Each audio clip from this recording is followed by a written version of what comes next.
May 2009 M1 question here. We've got a brick, it's on a plane, and it's going to start accelerating.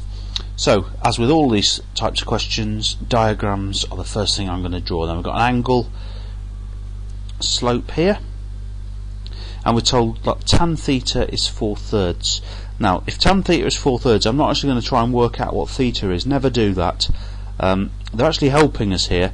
Tan theta, if that's theta, then the tangent is opposite over adjacent, and that tells us that hypotenuse is 5. So from this I can tell that the sine of theta must be 4/5 and the cosine of theta is 3/5, and it's those values which I'll use. I'm not actually bothered what the angle is, just what the sine and cosine are, of course.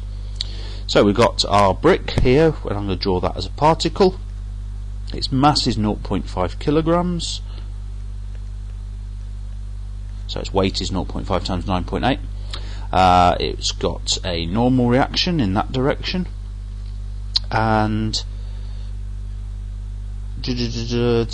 released from rest. So it seems odd that this brick is going to start falling, accelerating down there, but I can't see what that says. Coefficient of friction is 1/3, I think. Now, because it's accelerating, the friction will be opposing motion, so friction is going to be in that direction, and because it's accelerating, we've got the maximum amount of friction that we can get, which is mu times the normal reaction, so 1/3 of r is what that's supposed to say. Okay, we're just trying to find the acceleration of the brick. Now, how do we find acceleration? Well, we're going to use Newton's law, and Newton's law says that force equals, don't know what happened there, just undo a bit there, have another undo, another undo, and one more undo. Okay, it won't let me undo. Shouldn't have bothered with that. Okay, force equals mass times acceleration is what Newton's law says. So if we can find the force, we know it's mass, we can find acceleration. All we need to do is find the force. So the acceleration is clearly going to be in that direction, so we need to know the force in that direction and then divide it by mass. So all we have to do now is resolve forces, and as is usual in these questions, we're going to resolve in two separate directions. One in that direction, it's in equilibrium in that direction, it's not sinking into the plane or flying away from it, it's in equilibrium, and so that tells us that the normal reaction must equal half g times the cosine of theta. That's cosine of theta here, which is 3/5. So half g times 3/5 is 3/10 of g.